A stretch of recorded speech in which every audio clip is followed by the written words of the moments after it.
ఒకవేళ సైజ్ పెరిగి ఉంటే అంటే బ్రెస్ట్ సైజ్ ఎక్కువ ఉంటే ఇది కొంచెం ఇక్కడికి వస్తుంది అన్నట్టు, ఎక్కువ ఇటు సైడ్ వస్తుంది. బ్రెస్ట్ సైడ్ తక్కువ ఉంటే ఇటు వస్తుంది.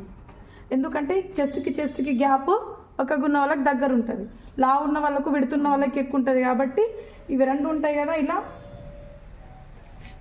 ఇలా పక్కకు ఉన్న వాళ్ళకు మనకు బ్రెస్ట్ గ్యాపింగ్ తక్కువ ఉంటుంది కాబట్టి ఇవి దగ్గరకు వస్తాయి. నార్మల్లీ నేను చెప్పినా కదా, నార్మల్ ఉన్న వాళ్ళకి మిడిల్లోనే వస్తుంది.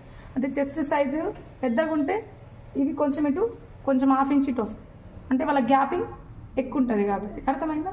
లేదు మీరు సేమ్ అందరికి అట్లనే పెడితే లావు ఉన్న వాళ్ళకు ఇవి ఇక్కడ దగ్గర అయిపోతాయి, పక్కకు ఉన్న వాళ్ళకు దూరం అయిపోతాయి, సెట్ కాదు.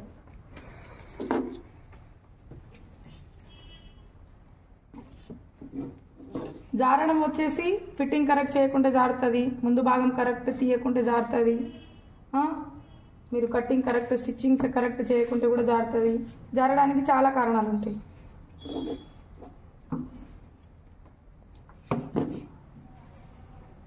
వాళ్ళకి నడుము ఫిట్టింగ్ కరెక్ట్ చేయకుండా జారుతుంది, ఇక్కడ లూజ్ అయితే ఇక్కడ లూజ్ అవుతుంది. ఇట్లో కూడా మీరు ఎక్కడ ఎంత పట్టాలో అంత పట్టకుండా కుట్టిండ్రు అనుకో, అప్పుడు కూడా జారుతుంది. మీరు ఇక్కడ ½ ఇంచ్ పట్టి కుట్టాలి అని చెప్తాం, లేదు మీరు ½ ఇంచ్ పట్టి కుట్టాలనుకో జారుతుంది. నెక్ కూడా మీరు ఎంత పట్టాలో అంత పట్టాలి, లేదంటే జారుతుంది.